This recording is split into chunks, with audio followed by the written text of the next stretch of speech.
kuma lamaaf kudha ja'a bara araaraati.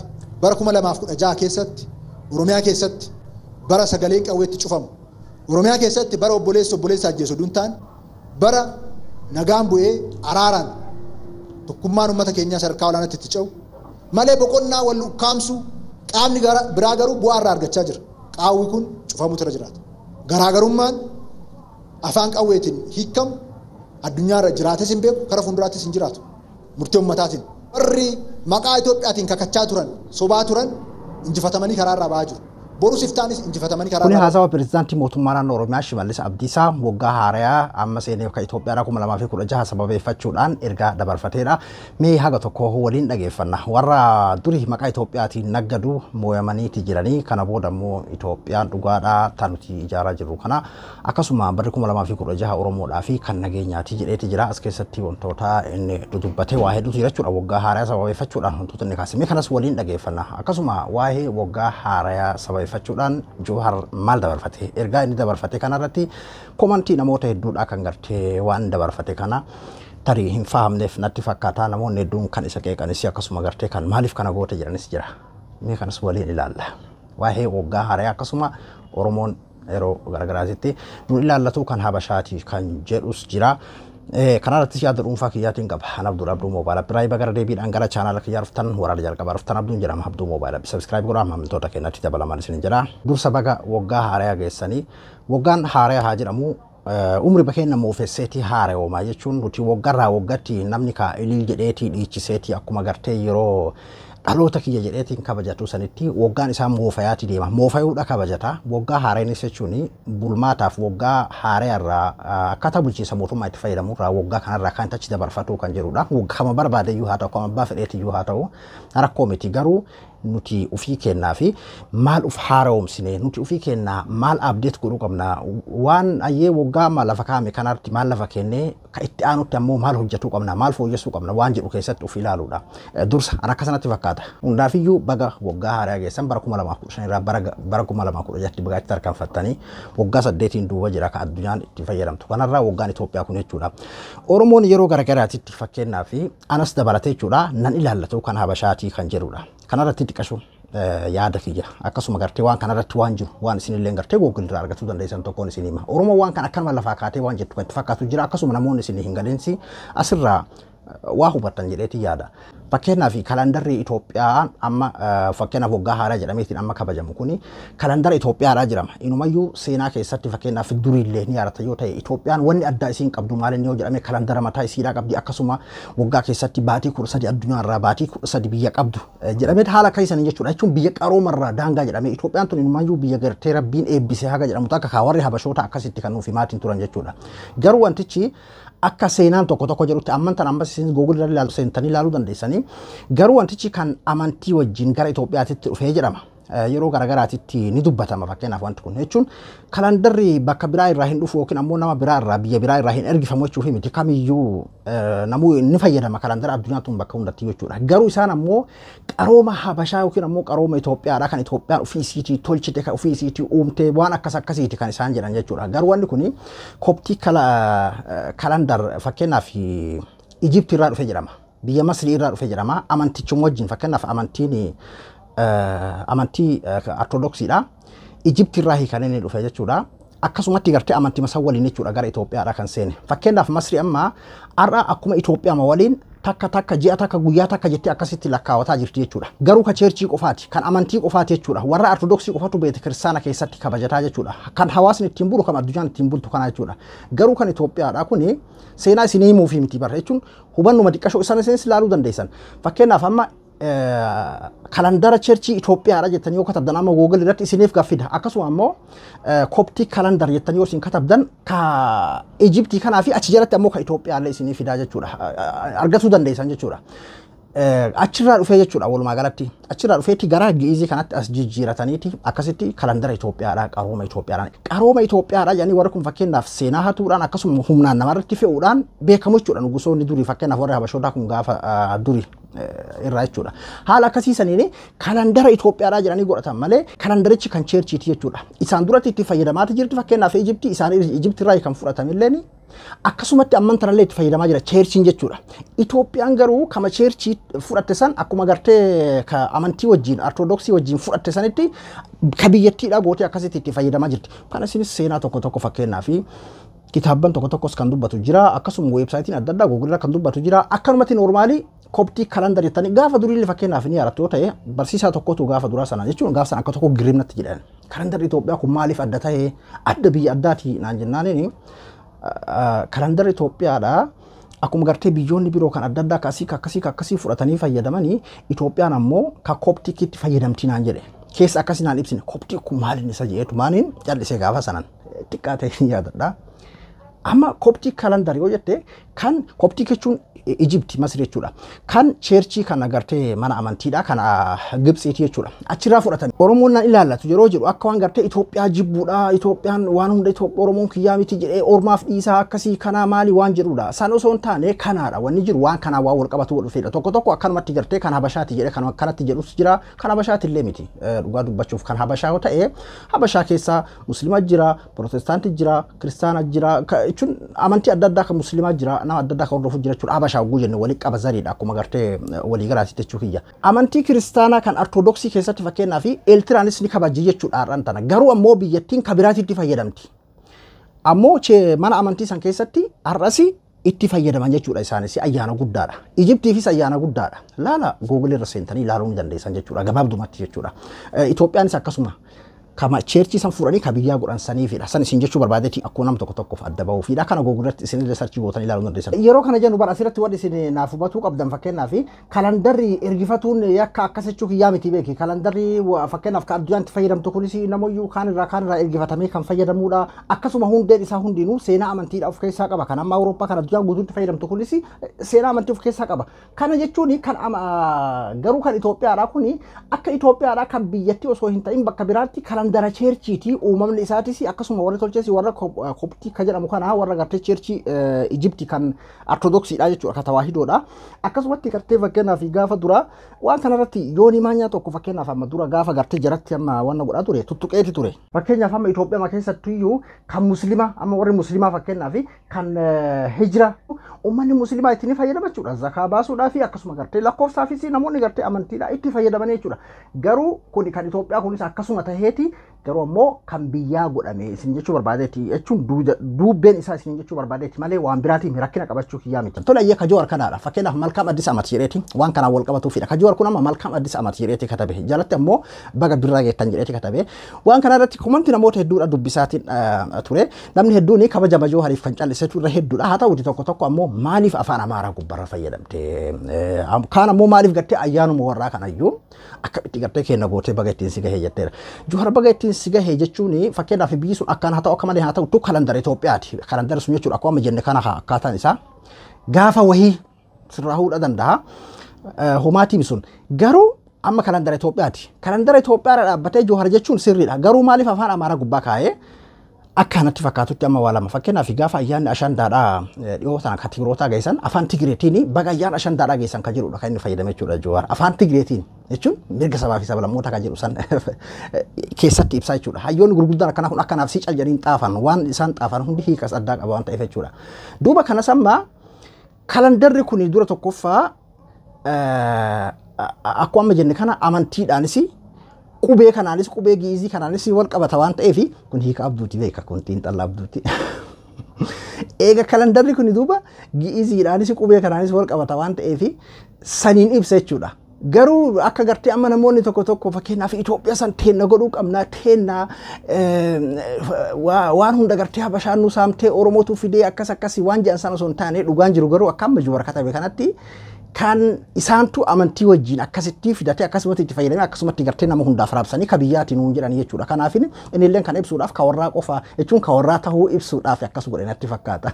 Kun hiika abduuti beekika jechuun kana gara biraatitti fudhatira akkasatti fakkaatan. Kanaafuu wantichi nu dura afaan Oromoo afaan Amaaraatiin dura maa dursitee osoo hin ta'in wantichi ibsamaa jiru sunu ka eenyuti sunummaanuu kan eenyuti akkamitti dhufe waan jedhu karaa dheeraa deemuu danda'a jechuudha. Jooharis duuba kanumaa fi afaan Amaaraatiin Joohar jedheetiin kan inni katabu gadi fageenaan anaaf siif hin galu amma waan an jedhe kun iyyuu yaada kiyya malee akeeka biraallee itti yaaduu danda'a inni akkaataan Jawaar itti kaa'e kun ani naaf ta'e itti jiran akkasittiin hiikkadhe wantichi Jawaar dubbataa jiru sun iyyuu maali ka jedhu ilaaluun dirqamadatti fakkaataa hundaafiyyuu baga waggaa haaraa waggarraa waggaatti achi dabru kalandara jechuun bulchiinsuma gaafa duraa fakkeenyaaf waggaa tokko sanirraa gara waggaa biraatti achi dabru baga geettan isiniin jedheetiin jira.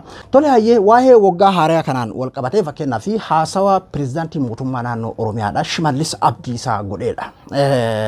Shimallis Abdiisaa jechuun yeroo garagaraatitti dubbii adii dubbatu warri hoo akkamitti kabajataa jira fakkeenyaaf warri faannoodha akkasuma gartee Shimallisoo haasawni inni godhe waa'ee Itoophiyaatiin wal qabatee haala nageenya Itoophiyaa keessa jiru wal qabatee akkasuma gartee badhaadhina dhufellee dabalateeti waa hedduudha kan isaan haasa'anii garuu amma badhaadhina caalaa waan amma inni haasa'e kana keessaan kan Oromoodhaaf yaaddoo ta'e kan yoomi laata taalaata hin ta'u haga yoomi akkanatti gartee ajjeefamaa dararamaa hidhamaa itti deemamaa waan jedhu irratti yeroo kana isiniin jedhu wanni viidiyoo kana keessatti jedhame dhugaata soba taa'ame san hiika san itti deebina san ammatti mee maal jedhan ammoo haalli dhugaadhaan lafa jiru hoo maalinne kan jedhu san anaafatillee san akka barbaannetti hiikachuu dandeenya hundaafiyyuu mee ergaa isaa keessaa gabaabse haga tokko sin dhageessisa.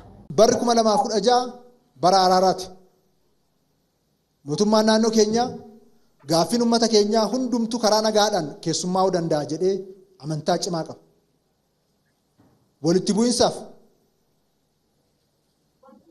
yeroo kanaan gubuudhaaf lubbuunii fi qabeenyi kanaan badu akka jiraatuuf mootummaan naannoo keenyaa fedhii tokko iyyuu hin qabu. Sakandii tokkoofuu karaa nagaatiin ala filannoon biraa uummata keenya injifataa taasisa jedhee naman. Ammas jala bultii bara haaraa kanarra teenyee bara 2016 keessatti Oromiyaa keessatti bara sagaleen qawweetti cufamu Oromiyaa keessatti bara nagaan itti bu'u Oromiyaa keessatti bara obboleessa ajjeesu duntaan bara nagaan bu'ee araaraan Itoophiyaa keessatti bara 2016 bara qawwee keessatti dhageenyu osoo hin ta'in bara obboleessaa fi obboleessi wal ajjeesu osoo hin ta'in akkasuma gartee bara karaa nagaatiin waliin hojjannu karaa nagaatiin araarri bu'u qofaa eeguma gartee obboleessaa fi obboleessa tahuu kana irra deddeebiidhaan fakkeenyaaf yeroo garagaraatitti ni jedhan garuu wandummaan jedhamaa jirullee obboleessaa fi obboleessi wal ajjeesuu hin qabu yeroo jedhamutti akkana jechuudhaan illee nama hedduudha gartee fakkeenyaaf kan tarii akkanuma jechuudhaan illee kan lubbuu isaa dhabee hin dhabamu jechuudha. Jechi kun yoo dhuguma gartee kaa uummataan jechuun uummata raffisuudhaaf yoo uummata raffisuudhaaf fayyadamuu baatan dhugaan lafa jiru kanumaa jechuudha. Hojiidhaan hoo yoomii oolmaa dheena. Mee dhageeffadhu waa guddoodha kan. Uummata keenyaa sadarkaa olaanaatti itti ce'u rakkoo garaagarummaa jiru karaa nagaatiin karaa dimokiraatawaa ta'een kan itti furraa akka ta'u asumaan irra deebi'ee waamicha koo dhiyeessuun barbaada. Karaa nagaatiin ala kan ta'e hundumtuu karaa badiiti. Waggoottan darban arginee jirra. Karaa nagaatiin ala kan jiru hundumtuu qaama kamuun fayyadu. Uummata keenyas hin fayyadu. Mootummaan keenya mootummaan naannoo Oromiyaas mootummaan badhaadhinaas karaan isaa karaa nagaati. Lama mootummichi karaa yaadaati. Karaa yaadaatiin wal falminee yaada keenya dhiyeessinee waan uummanni murteessu immoo fudhannee raawwachiisaa deemutu nurraa eegama. Kanaafuu qaamoleen hidhannoodhaan qabsaan naannoo keenya keessa kallattii adda addaatiin socho'an hundumtuu karaa nagaatti deebi'uudhaan uummata isaanii karaa nagaatiin qabsaa'anii kaayyoo qaban milkeeffachuudhaaf karaa nagaa filannoo isaanii akka godhan nagaadhaan araaraaf mariif marabbaadhaan dubbii qabnu hunda akka xumuran irra deddeebi'ee waamicha koo dhiyeessuun barbaada.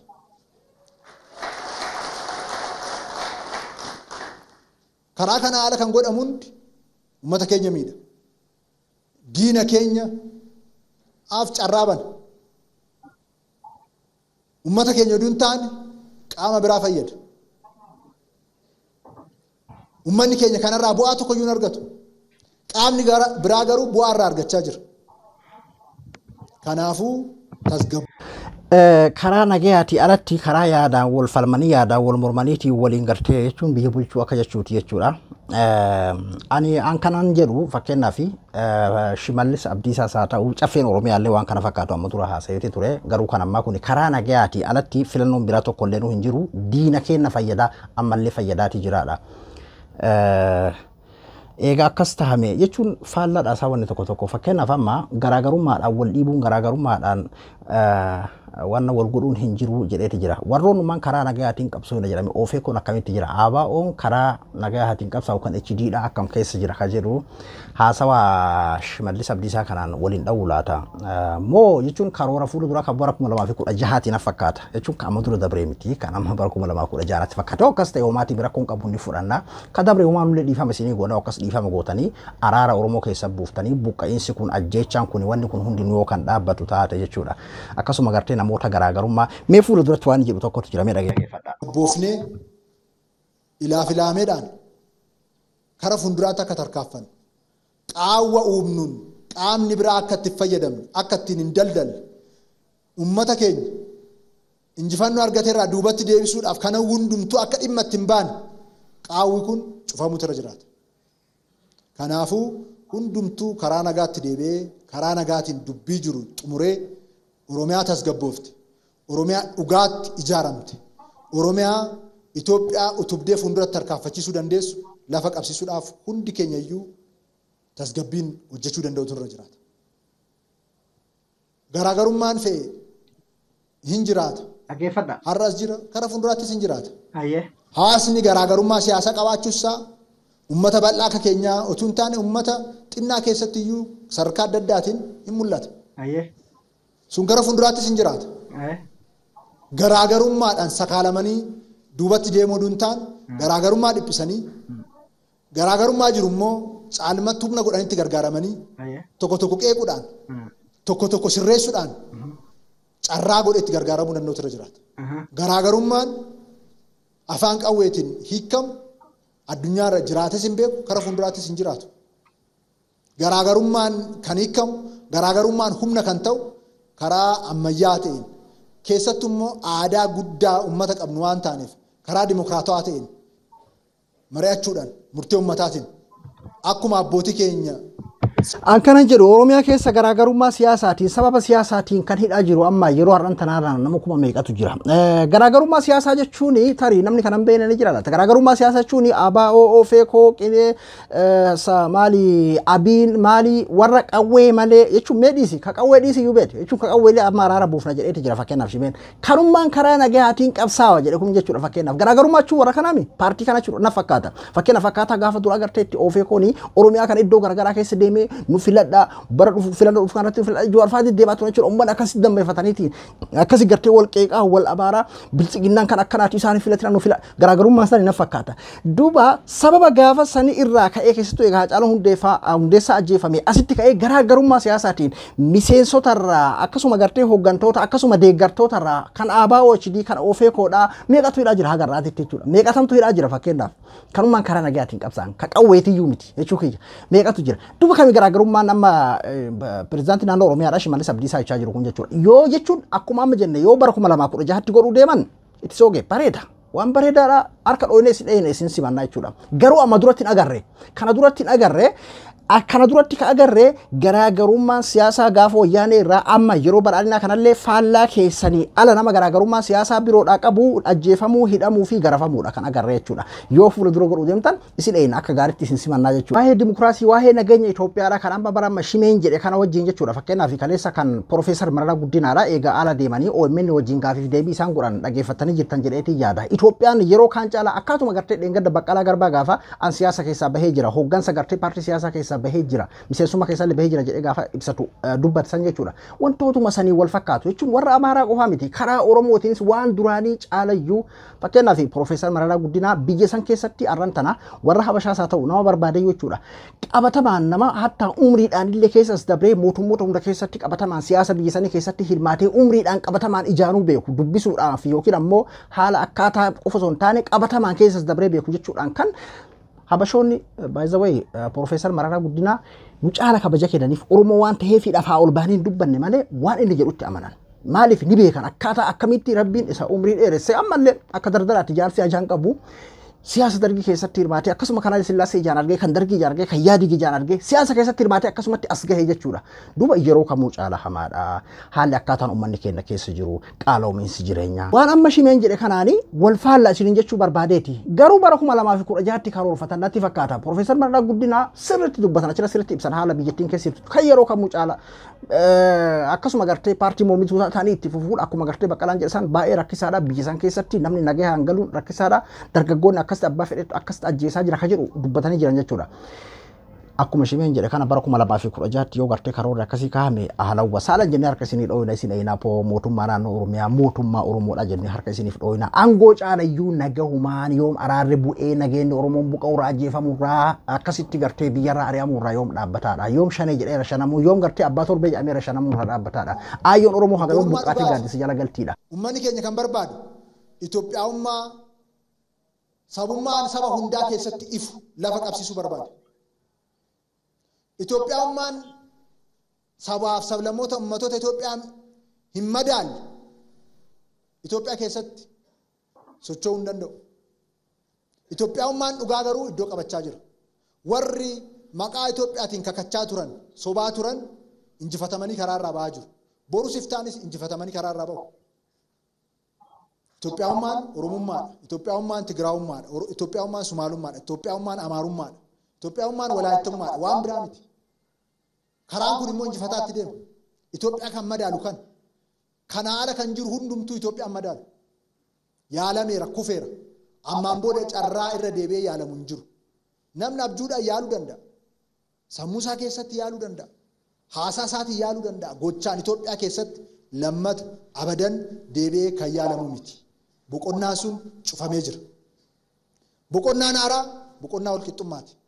Boqonnaa bilisummaati. Boqonnaa wal qabachuuti. Boqonnaa wal kabajuuti. Boqonnaa wal tiksuuti. Boqonnaa wal mul'isuuti. Malee boqonnaa wal ukkaamsuu. Boqonnaa tokkorra taa'ee tokko mul'achuu. Boqonnaa tokkotu nyaatu tokko agabuu kan itti taa'u.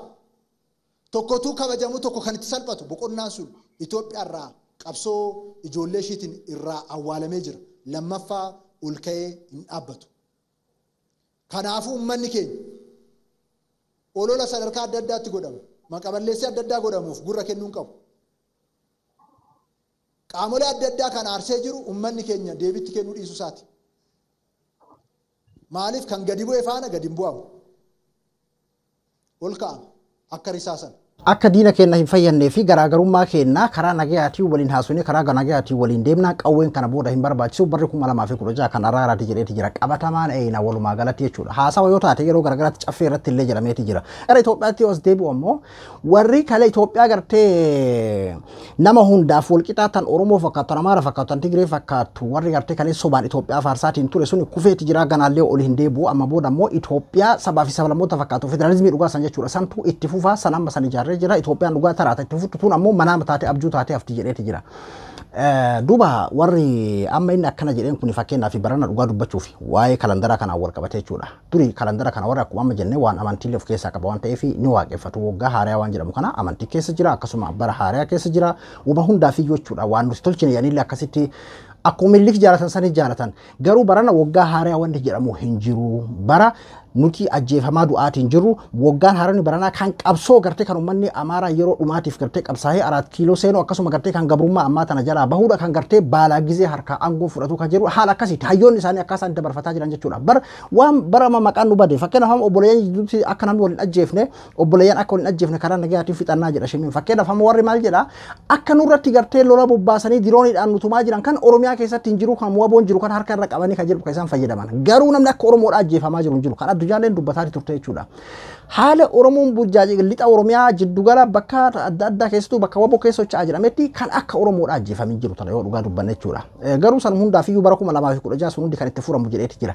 Wannummaan Oromoon amma gaafataa jiru isaan aangoo fi waan adda addaallee waliin gaafatu danda'a warri Amaaraa jechuudha. Oromoon nagahumaa yoom jiraadha araaramaa kan jirudha. Araara achi furmaan biraan jiru jedha shimeeni meel ilaallaka.